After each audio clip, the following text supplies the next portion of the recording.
Students, how are you all? Welcome back to study. Okay, as we have completed our chapter number 2, that is chemical changes and reaction. We have completed our chapter. Now today we will revise some topics of this chapter that we have studied. What we have studied in this chapter, वो हम कुछ points revise करेंगे आज और फिर उसके base पे एक टेस्ट करेंगे. ठीक है. सो इन दिस चैप्टर सबसे पहले हमने पढ़ा था केमिकल चेंज, है ना. यहीं से स्टार्ट हुआ था चैप्टर. तो सबसे पहला है हमारा हेडिंग केमिकल चेंज, और केमिकल चेंज को ही बोलते हैं reaction. Chemical reaction and chemical change is the same thing. ठीक है. So here a chemical change और अ केमिकल रिएक्शन. तो क्या डेफिनेशन पढ़ी थी हमने? अ chemical change, a chemical reaction or a chemical change. Chemical reaction is a change in which a matter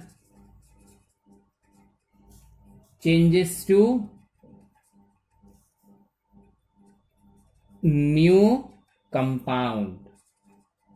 ठीक है. कोई भी substance changes to new compound, इसीलिए चेंज है. वैसे क्या है ये chemical reaction. So a chemical reaction क्या है? एक चेंज है जिसमें एक मैटर कोई भी न्यू कंपाउंड में अगर कन्वर्ट हो जाता है, that is called chemical reaction. ठीक है.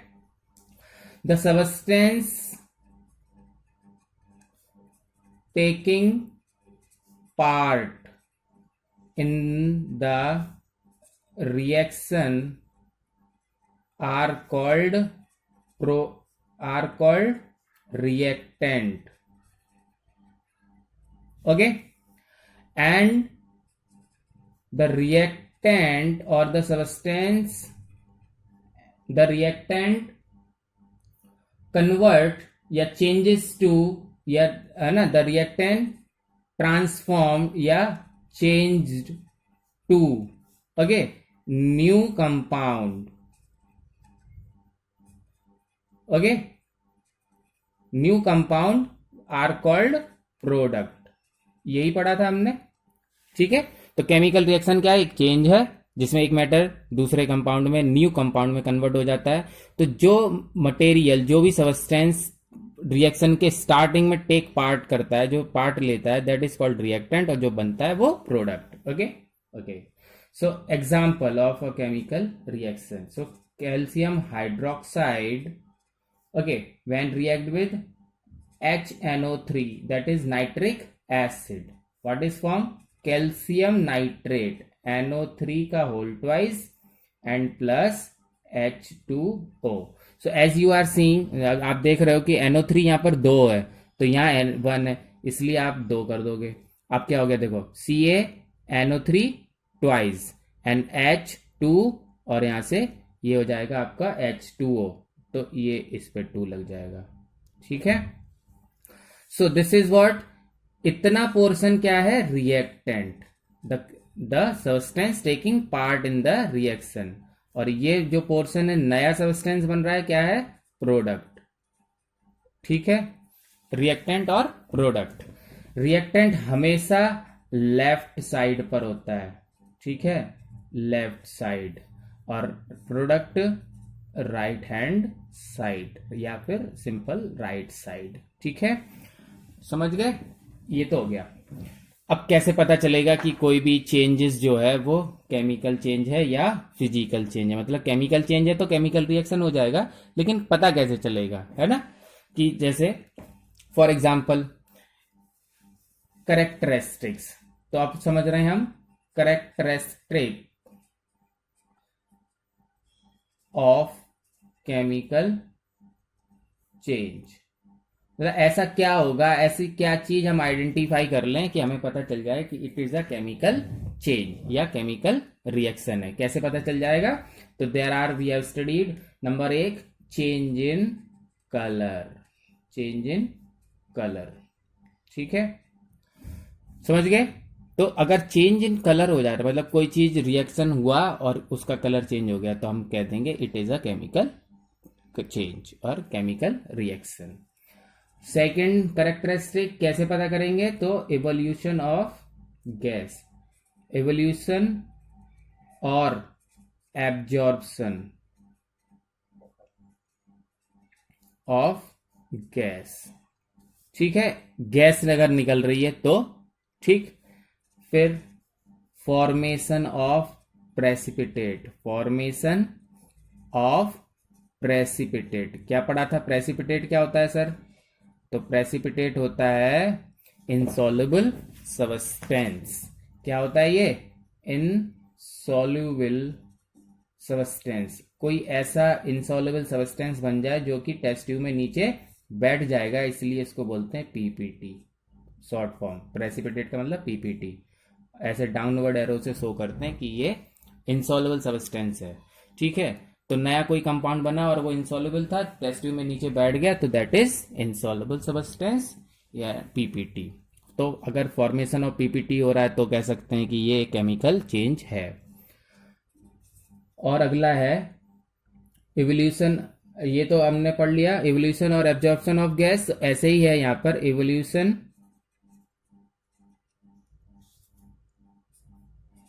और एब्जॉर्प्शन ऑफ एनर्जी। ठीक है, इवोल्यूशन या एब्जॉर्प्शन ऑफ एनर्जी हो रहा है। ठीक, तो चेंज इन कलर हो रहा है, इवोल्यूशन ऑफ गैस हो रहा है, फॉर्मेशन ऑफ पीपीटी हो रहा है, और इनमें से कोई एक या कोई दो तीन भी हो सकते हैं, कम से कम एक चेंज अगर हो रहा है तो this is a chemical reaction. तो ये है इसके कैरेक्टरिस्टिक्स, मतलब ऐसी खास बात जिससे ये पता चल जाए कि कोई भी रिएक्शन केमिकल रिएक्शन है। ठीक है, ओके। फिर हमने उसके बाद नेक्स्ट टॉपिक पढ़ा था, तो प्लीज़ रिवाइज, ये आप इन टॉपिक्स को पढ़ रिवाइज करेंगे, इनके कम से कम एक एक एग्जाम्पल आप याद करेंगे, क्योंकि अगर क्वेश्चन में ऐसे ही पूछ ले कि give a balance chemical reaction showing the change in colour, है ना, हम पढ़ चुके हैं ये चैप्टर। ठीक है, और हम बहुत सारे डेली 5 क्वेश्चन करते थे, तो हमें अच्छे से पता है कि किस टाइप के क्वेश्चन आते हैं। ओके, सो आपको बस एक थोड़ा रिवाइज करना है। Okay, so now here next is types of chemical reaction। ये थोड़ा लेंदियर पार्ट है इसका और मोस्ट इंपॉर्टेंट पार्ट भी है। तो सबसे पहले हम यहाँ पर ये फ्लो चार्ट टाइप से समझ ले रहे हैं कि क्या कितने टाइप्स के रिएक्शन होते हैं। तो पहला होता है डायरेक्ट कॉम्बिनेशन। ठीक है, हाँ, 4 types of reactions are there, so direct combination। दूसरा होता है decomposition।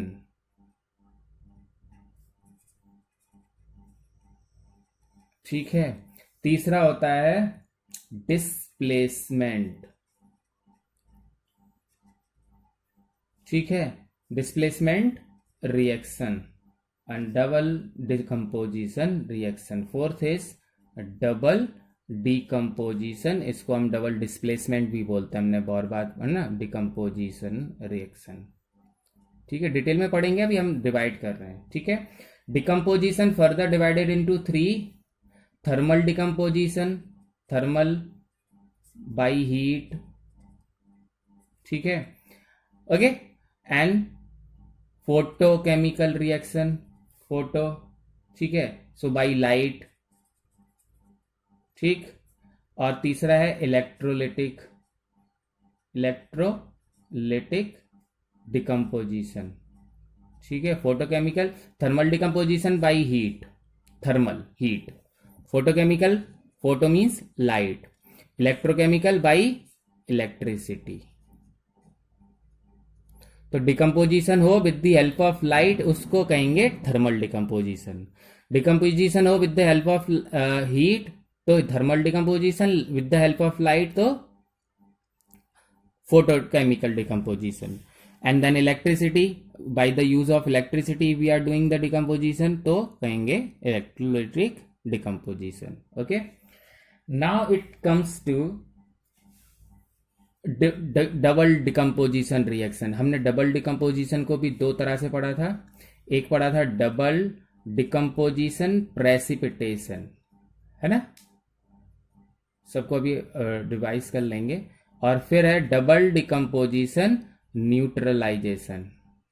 ठीक है, ये एक फ्लो चार्ट है, इससे आपको ये पता चल जाएगा कि कितने तरह की केमिकल रिएक्शन होती हैं। तो मेन होती हैं 4 types: direct combination, decomposition, displacement, double decomposition. ठीक है, डिकम्पोजिशन के 3 अदर टाइप हैं: thermal decomposition, photochemical decomposition, electrochemical decomposition. और डबल डिकम्पोजिशन, ये डबल डिकम्पोजिशन के 2 हैं: प्रेसिपिटेशन एंड न्यूट्रलाइजेशन। ओके, अब डिटेल्स में इनकी एक डिफाइन पढ़ते हैं फिर। Okay, now it comes to सबसे पहला a direct combination. Okay, as the name indicate, आप देखो डायरेक्ट कॉम्बिनेशन, डायरेक्ट सीधा जुड़ जाना। डायरेक्ट मतलब होता है सीधा, कहते नहीं डायरेक्ट चले जाओ वहां पर, तो सीधा। कॉम्बिनेशन मीन्स जुड़ जाना। ठीक है, तो क्या होता है यहां पर, 2 और मोर एलिमेंट्स हों या कंपाउंड्स। 2 और मोर एलिमेंट्स और कंपाउंड्स आर रिएक्ट करते हैं to form one new compound. Clear है ना, क्या होगा, H2 प्लस O2, 2 कंपाउंड है, रिएक्ट करेंगे और एक नया बनाएंगे, दैट इज H2O। ठीक है, ओके। चलो बी, दूसरा था डिकम्पोजिशन। ठीक है, अब मेरी बात समझना। कंपोजिशन का मतलब होता है कोई चीज का बनना, डिकम्पोजिशन का मतलब होता है उसका बिखरना, टूटना। डिकम्पोजिशन का मतलब है यहाँ पर ब्रेकिंग। ठीक है, तो अब सीधा सिंपल सी बात है, ब्रेकिंग हो रही है, इसका मतलब कोई एक चीज 2 में टूट जाएगी, 2 या 2 से ज्यादा में। तो डेफिनेशन वही, डेफिनेशन को हम इंग्लिश वर्ड्स में लिख देंगे। तो यहां लिख देंगे कि वन कंपाउंड ओके डिकम्पोज, और डिकम्पोज का मतलब ब्रेक। ठीक है, वन कंपाउंड डिकम्पोज और ब्रेक इनटू 2 और मोर सिंपलर कंपाउंड और एलिमेंट्स। ठीक है, कंपाउंड्स ब्रेक हो जाएगा तो। ठीक है, इसके एग्जांपल कैल्शियम कार्बोनेट। ठीक है ना। अब देखिए मैं यहां लिख रहा हूं हीट, तो हीट का मतलब थर्मल डिकम्पोजिशन। ये किसका एग्जांपल हो जाएगा, थर्मल डिकम्पोजिशन का तो रहेगा, but specifically it is of thermal decomposition क्योंकि हीट है। ठीक है, क्या ब्रेक हो जाएगा, calcium oxide plus CO2। Clear, एक कंपाउंड दो में सिंपलर कंपाउंड्स में टूट गया, ब्रेक हो गया, डिकम्पोज हो गया। ठीक है, नेक्स्ट हमने पढ़ा था, तो अब इसमें 3 पढ़े थे ना, इसके 3 टाइप हैं, है ना। थर्मल मीन्स बाई हीट, तो जैसे ये थर्मल का डिकम्पोजिशन का एग्जांपल हो गया। फोटोकेमिकल, अब फोटोकेमिकल मतलब फोटो मीन्स लाइट, फोटोसिंथेसिस वाला एग्जांपल हो जाएगा। ठीक है, फिर हो जाएगा इलेक्ट्रोलिटिक डिकम्पोजिशन, इसमें बाई इलेक्ट्रिसिटी, इलेक्ट्रिक करंट का यूज होता है यहाँ पर, और वो चीज टूट जाती है। ठीक है, यहाँ पर वाटर का एग्जांपल हो जाएगा, वाटर टूट जाएगा किसमें, H2 में और O2 में, तो ब्रेक हो जाएगा। ठीक है, यहाँ पर फोटोसिंथेसिस का एग्जांपल ले लेना आप। ओके, और यहाँ पर हीट का, ये तो यही हो गया, या कोई भी और दूसरा एग्जांपल, मतलब 1-2 एग्जांपल आपको याद करना है। ठीक है, इसका मतलब। Next displacement. अच्छा, डिस्प्लेसमेंट से पहले फिर हमने एक रिएक्टिविटी सीरीज पढ़ी थी। डिस्प्लेसमेंट रिएक्शन में क्या होता है, डिस्प्लेस कर देता है किसी चीज को। देखो इसके नाम से ही पता चलता जा रहा है, डिस्प्लेस। एक element, a element displace another element from its compound। क्या होगा कि एक मोर रिएक्टिव ए एलिमेंट, मतलब more reactive element displace another less reactive element, ये वाला, ठीक है। तो एक मोर रिएक्टिव लेस रिएक्टिव को डिस्प्लेस करता है, ठीक। क्या होगा इसमें, ए, ठीक है, plus B C.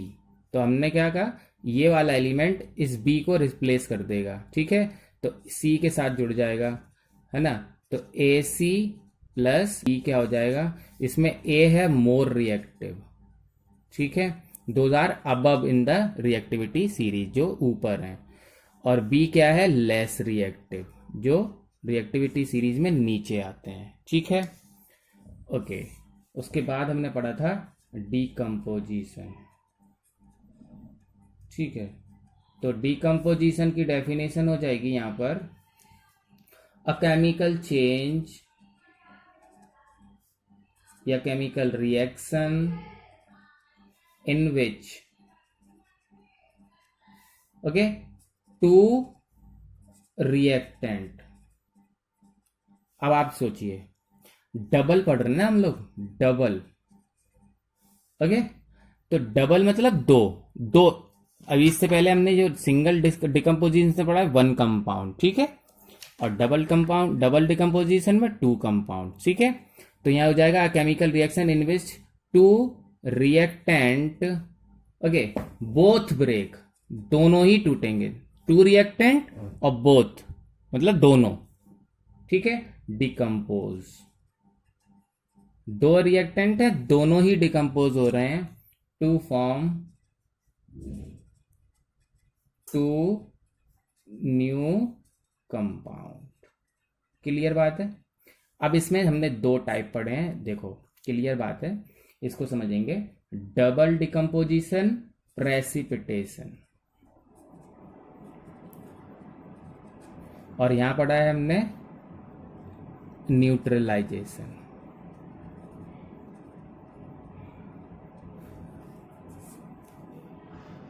Both the reaction, है ना, both the reactant decompose to form two new compound. तो प्रेसिपिटेशन में जो दो नए कंपाउंड बनेंगे, एक होगा सॉल्युबल और एक होगा इनसॉल्युबल। तो इनसॉल्युबल को ही क्या बोलते हैं, पीपीटी, और पीपीटी की फॉर्मेशन हो रही है, इसीलिए इस रिएक्शन का नाम है प्रेसिपिटेशन, ठीक है। न्यूट्रलाइजेशन में क्या होगा, जो दो कंपाउंड रिएक्ट कर रहे हैं ना, लिखा है chemical reaction in which two reactant. तो यहां पर क्या है, दो जो कंपाउंड है, तो टू कंपाउंड्स रिएक्ट कर रहे हैं और टू कंपाउंड बन रहे हैं, ठीक है, टू कंपाउंड नए बनते हैं, ठीक। तो जो दो कंपाउंड रिएक्ट कर रहे हैं वो हैं एसिड प्लस बेस, और जो दो कंपाउंड नए बन रहे हैं वो हैं सॉल्ट प्लस वाटर। समझ गए, ठीक है ना। डिटेल में एक एग्जांपल भी पढ़ लेते हैं इसका, ठीक है।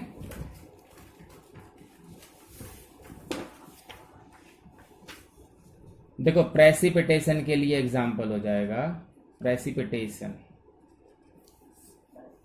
Double decomposition precipitation.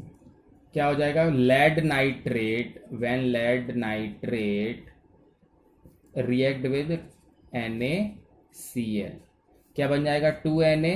देखो हमने ये भी पढ़ा है, Na पॉजिटिव, तो पॉजिटिव वाला नेगेटिव वाले से, ये वाला पॉजिटिव वाला इस वाले नेगेटिव से, ठीक है। तो क्या हो जाएगा, लेड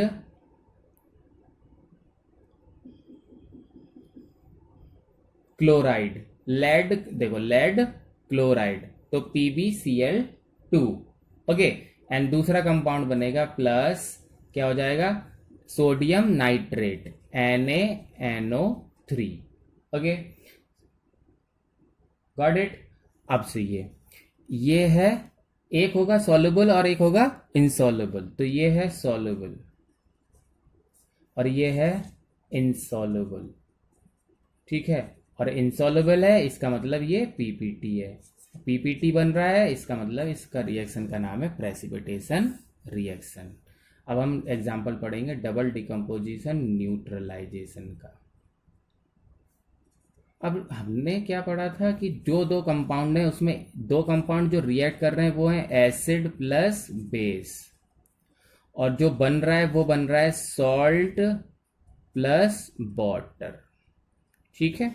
तो इसमें ये दो तरह से पढ़ेंगे, एक बार पढ़ेंगे इनसॉल्युबल बेस के लिए, इनसॉल्युबल बेस और सॉल्युबल बेस, क्योंकि बेस तो सॉल्युबल और इनसॉल्युबल दोनों होता है, ठीक है।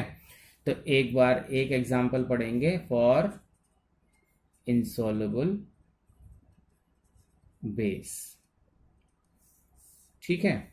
बनेगा तो सॉल्ट वाटर ही, एक ही बात है, मतलब एसिड बेस के साथ रिएक्शन करेगा तो सॉल्ट एंड वाटर बनना है, बट यहाँ डिफरेंस क्या है, बस बेस क्या है, दो तरह से होते हैं, इनसॉल्युबल और सॉल्युबल। तो हम एक एग्जांपल इनसॉल्युबल के लिए पढ़ लेंगे, एक एग्जांपल सॉल्युबल के लिए, ठीक है। तो पहले insoluble, okay. So now listen, तो अभी क्वेश्चन भी ऐसे आ सकता है कि give a balance chemical reaction in form of a formation of salt by a insoluble base, ऐसे आएगा। तो हमें फिर ये वाला एग्जांपल देना होगा इनसॉल्युबल बेस का। और अगर आ जाएगा कि give a balance chemical reaction for a formation of salt by a soluble base, तो फिर हमें सॉल्युबल बेस का एग्जांपल देना होगा, ठीक है। ये बात समझनी, ठीक। नाउ फॉर इनसॉल्युबल बेस, तो देखो PbO plus HNO3, okay. PbO कैसा है, इनसॉल्युबल, ठीक है, इनसॉल्युबल है ये बेस, और ये क्या है, एसिड, बनेगा क्या, सॉल्ट एंड वाटर। तो बन जाएगा PbNO3 का whole twice and plus H2O, ठीक है। ये हो गया आपका सॉल्ट, ये हो गया वाटर, है ना। तो ये एग्जांपल किसके लिए, इनसॉल्युबल बेस के लिए। अब पढ़ रहे हैं फॉर सॉल्युबल बेस, ठीक है। तो सॉल्युबल बेस ले लेते हैं एक अमोनियम हाइड्रोक्साइड, ये कैसा है, सॉल्युबल इन वाटर, है ना। और एसिड हो गया HCl, ये बेस है कैसा, सॉल्युबल, और ये क्या है, एसिड। अब बनेगा क्या, सॉल्ट एंड वाटर। तो सॉल्ट बन जाएगा क्या, NH4 OH negative H positive Cl negative, तो NH4Cl और H2O, NH4Cl प्लस H2O, ये क्या है, सॉल्ट, और ये क्या है, वाटर। ये दोनों रिएक्शन किसके लिए हो गई, न्यूट्रलाइजेशन रिएक्शन, क्लियर, ठीक है। Okay, now we have studied energy change in a chemical change. Energy change, तो एनर्जी चेंज की डेफिनेशन क्या हो गई, एनर्जी चेंज की डेफिनेशन हो गई द डिफरेंस,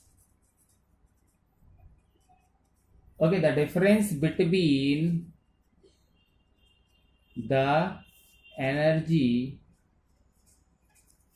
एनर्जी क्या, केमिकल एनर्जी, क्योंकि चैप्टर तो केमिस्ट्री है ना, तो केमिकल ही है, okay. So the difference between the chemical energy of किसकी, रिएक्टेंट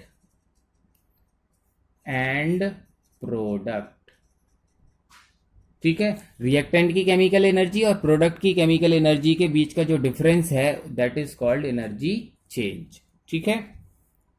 2 साल पहले आपकी हाइट, 2 साल बाद आपकी हाइट, ठीक है, उसके बीच में जो चेंज है वही है चेंज इन हाइट। तो चेंज इन एनर्जी, रिएक्टेंट की एनर्जी और प्रोडक्ट की एनर्जी के बीच में जो डिफरेंस आएगा वही हो जाएगा energy change, okay.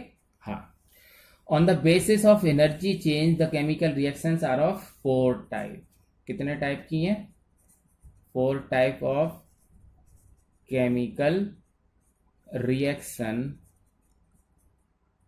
On the basis of energy change. ठीक है, एनर्जी चेंज के बेस पर 4 तरह की केमिकल रिएक्शन है, 4 टाइप। ठीक है, पहला हमने पढ़ा था एक्सोथर्मिक। एक्सो थर्मो मीन्स हीट, एक्सो मीन्स निकल जाएगा। ठीक है, तो इसको बोल देंगे हीट इवॉल्व्ड, इवॉल्व्ड या फिर रिलीज्ड। ठीक, second endothermic. Endo in, thermic heat, heat absorbed. Okay, absorbed या यूज्ड। ठीक है, इसका एग्जाम्पल पढ़ना। फिर है फोटोकेमिकल, फोटोकेमिकल। ठीक, तो फोटो लाइट, तो light energy, light energy absorbed. ठीक है, फोर्थ है इलेक्ट्रोकेमिकल, इलेक्ट्रोकेमिकल रिएक्शन। तो इलेक्ट्रो मीन्स इलेक्ट्रिसिटी, तो हो जाएगा इलेक्ट्रिक एनर्जी एब्जॉर्ब्ड।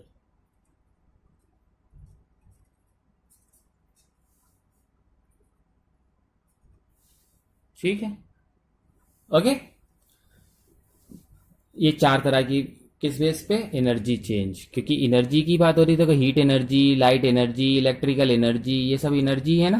तो एनर्जी चेंज के बेस पर 4 तरह की chemical reaction, exothermic, endothermic, photochemical, electrochemical. ठीक है, ओके। अब छोटा सा एक टॉपिक है कंडीशन फॉर केमिकल चेंज। ठीक है, तो कंडीशन फॉर केमिकल चेंज में हमने पढ़ा था कि 2 टाइप्स के कंडीशंस हैं। पहला है बाई क्लोज कांटेक्ट, तो वहां पर क्या हुआ था कि रिएक्टेंट और प्रोडक्ट के बीच में क्लोज कांटेक्ट बनाना ही पड़ेगा, कि मतलब रिएक्टेंट ये है और प्रोडक्ट ये, ऐसे दूर दूर रखे रहेंगे तो रिएक्शन नहीं करेंगे, उनको आपस में पहले आपको मिलाना पड़ेगा। ठीक है, और क्लोज कांटेक्ट करने के लिए ज़्यादा से ज़्यादा सरफेस एरिया करना है, तो आपको वहां पर ग्राइंडिंग करके या पाउडर की फॉर्म में उनको यूज़ करना है। ठीक है, सही है। फिर supplying energy, by supplying energy, तो फिर से वही ये वाले सारे आ जाएंगे, supply of heat energy, supply of light energy, supply of electrical energy, supply of pressure, है ना। ठीक है, so this is what the chapter. एक बार हमने समराइज कर लिया है, समरी टाइप से पढ़ा है इसको, आप अच्छे से रिवाइज करिए और क्वेश्चंस के आंसर दीजिए। Okay, thank you.